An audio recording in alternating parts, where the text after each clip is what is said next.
नमस्कार दोस्तों, बहुत बहुत स्वागत है आपका डेली न्यूज़ इंडिया 1.0 में। आजकल ई रूपी की बड़ी चर्चा है। जब भी मोदी सरकार किसी नए पैंतरे को लेके आती है तो आपका शक बढ़ जाना चाहिए। हर वो चीज़ जो आपको बताया जाता है कि वो आपके भले के लिए है और हम डिजिटल वर्ल्ड में प्रवेश कर रहे हैं, इसका मतलब ये है कि आपकी जासूसी करने का, आपकी मॉनिटरिंग करने का एक मौका और मिल गया। जैसे कि मैंने पहले खबर दी थी कि आपके सोने पर बड़ी नज़र है सरकार की, और सरकार चाहती है कि आप अपने पूरे सोने को, चांदी को, हीरे जो आपके पास है, भारत का हर नागरिक उसे सरकार को डिक्लेयर करे। ये उनकी मंशा है। सरकार ये भी चाहती है कि आप डिजिटल करेंसी का उपयोग करें, जिसे ई रूपी के नाम से प्रचारित प्रसारित किया जा रहा है।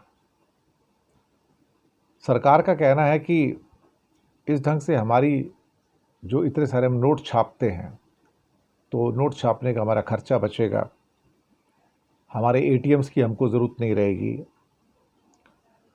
और इसके अलावा लोग भाग भाग के एटीएम पे नहीं जाएंगे, पैसे विड्रॉ करने को नहीं जाएंगे, और हम पूरी तरह से कैशलेस एक किस्म से करेंसी बन जाएंगे। बैंक्स को बहुत भारी बल्कि नोट्स नहीं ले जाने पड़ेंगे संदूकों में भर भर के। आपको एटीएम वाली बड़ी बड़ी गाड़ियां नज़र नहीं आएंगी जो बड़े बड़े संदूकों में नोट भर के लेके आती हैं और वो करती हैं। इससे इलीगल धंधा भी रुक जाएगा। कुछ ऐसे ही वादे नोटबंदी के टाइम भी किए गए थे। इससे आतंकवाद रुक जाएगा, इससे इलीगल धंधा रुक जाएगा, इससे काला बाजारी ख़त्म हो जाएगी, और इससे कहीं ना कहीं नैतिकता का पूरा जो डिक्लेरेशन है वो हो जाएगा। सब लोग बताएंगे किसके पास कितना पैसा है। हाँ, अगर कोई नहीं बताएगा तो वो पॉलिटिशियंस होंगे जो नहीं बताएंगे, बाकी तो सब बता ही देते हैं। पॉलिटिशियंस के पास तो अथाह पैसा निकलता है, करोड़ों नहीं अरबों निकलता है। या ऐसे भी लोग हैं जिनकी, निशिकांत दुबे जैसे लोगों की, जिनकी पत्नी की इनकम 50 लाख से बढ़कर 38-39 करोड़ हो जाती है 15 सालों में। सही बात। तो ई रुपया अपनाना चाहिए उनको, मुझे लगता है।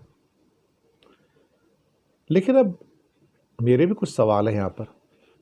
ये सब तो मसला ये है कि हर चीज़ आपके मोबाइल में है और आप बिना इंटरनेट के आप उसका ट्रांजैक्शन कर पाओगे। चलिए, मान लिया मैंने, कोई ना कोई टूल तो आएगा दुनिया में। और ऐसा नहीं कि ई रुपया या ई करेंसी बाकी जगह नहीं है, बाकी जगह भी है।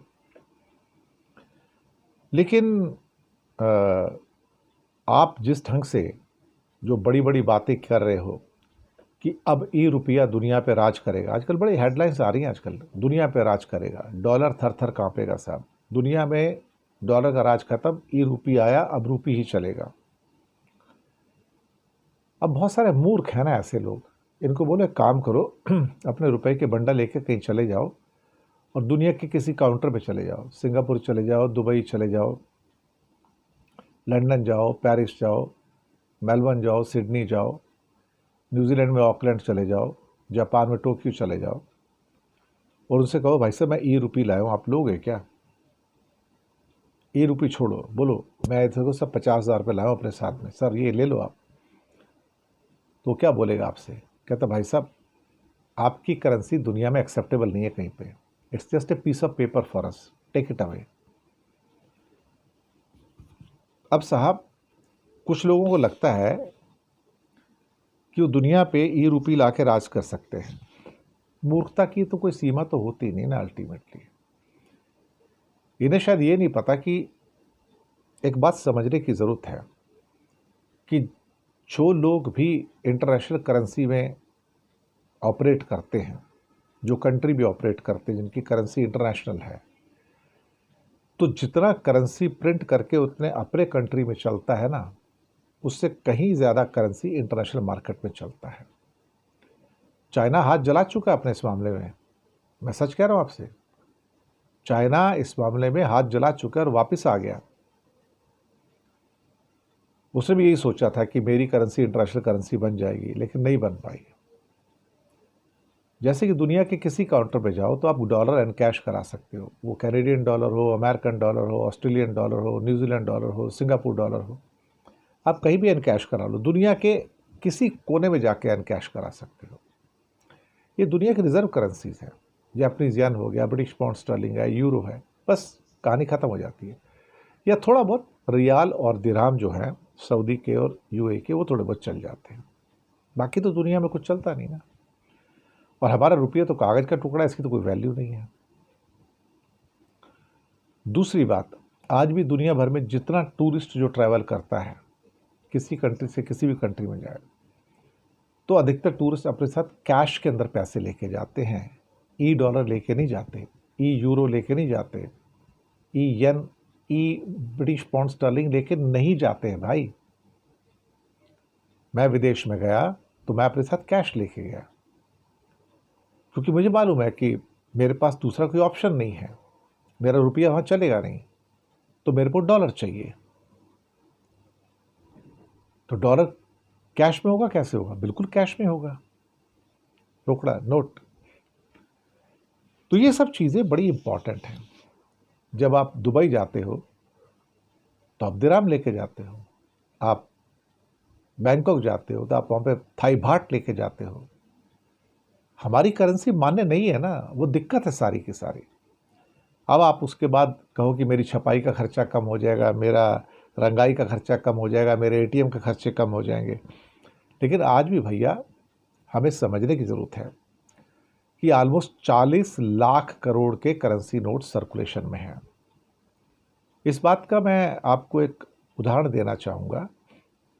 जब नोटबंदी हुई थी 2016 में, अब 2025 है, 9 साल पहले की बात है, तो कहा गया था कि सब कुछ डिजिटल होना चाहिए, हमें तो कैश चाहिए ही नहीं साहब, और नोटबंदी कर दो। और उस टाइम करीब करीब 15 लाख करोड़ का कैश इंडिया की मार्केट में था, रुपये के अंदर 15 लाख करोड़ का करेंसी नोट जो सर्कुलेशन में थे। तो पिछले 9-10 सालों के अंदर आपका डिजिटाइजेशन तो बढ़ गया, आपका यूपीआई भी बढ़ गया, सब कुछ तो बढ़ गया ना अल्टीमेटली। अगर ये सब कुछ बढ़ गया तो फिर मार्केट में उस 15 लाख करोड़ की जगह फिर 4-5 लाख करोड़ का सिर्फ कैश होना चाहिए था।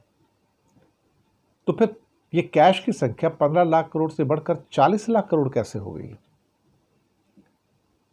आप खुद सोचिए इस बारे में, मुझे कहने की ज़रूरत नहीं है। आज भी जितना सो कॉल्ड इंडिया में बेईमानी तो चरम सीमा पे, भ्रष्टाचार, क्या पॉलिटिकल पार्टी बिना कैश के सर्वाइव करती है, इलेक्शन लड़ती हैं क्या? आपको दिखाएंगे 5 लाख रुपए लगाते तो 5 करोड़ रुपए है ना, तो 5 करोड़ कहाँ से आते हैं? कैश में आते हैं ना। जितने मकान बिकते हैं उनका एक 20%, 30%, 40%, 50% हिस्सा कैश में जाता है ना दुनिया में, इंडिया में भी जाता है ना। बड़े बड़े प्लॉट्स जो लोग लेते हैं कई कई एकड़ के, तो क्या उसमें कैश कंपोनेंट नहीं होता? क्या होता है ना। क्या आधा सोना इंडिया में कैश में नहीं खरीदा जाता? खरीदा जाता है ना। तो ये सोचना है कि ई रूपी के आने से कोई चमत्कार हो जाएगा, तो जब नोटबंदी होने से आपका कैश कम नहीं हुआ बल्कि एक किस्म से 3 गुना कैश हो गया मार्केट के अंदर, या 3.25 गुना हो गया, तो ई रूपी के आने से आपको लगता है कैश कम होगा? आप थोड़े सालों बाद पाएंगे, और 2-3 साल के बाद, कि ये जो 38-40 करोड़ का कैश है इंडिया में, ई रूपी के आने के बाद ये बढ़कर 50 लाख करोड़ हो गया है। तो हम दरअसल क्या है ना, एक हिपोक्रेसी के राज में जीना चाहते हैं, हम बेवकूफ़ों के राज में जीना चाहते हैं। हम सोचते हैं कि क्या क्रिप्टो करेंसी के आने से डॉलर ख़त्म हो गया था क्या? क्या यूरो के आने से डॉलर ख़त्म हुआ क्या? नहीं ना। क्या इंडिया में क्या डॉलर कैश में मिलता नहीं क्या? आपको ये लगता है कि ई डॉलर है कहीं पे क्या दुनिया में? होगा, अमेरिका में होगा, मुझे नहीं पता, लेकिन मुझे तो इतना पता है कि डॉलर कैश में चलता है साहब, यूरो कैश में चलता है। जब मैं बाहर जाता हूँ तो मैं कैश पे उनकी करेंसी लेके जाता हूँ। ये कड़वा सच है, मानो या ना मानो। तो ई रूपी का एक और ढोंग अब आपके सामने आएगा, और उसका एंड रिजल्ट वही होगा जो नोटबंदी का हुआ था या किसी और चीज़ का हुआ था। शुक्रिया।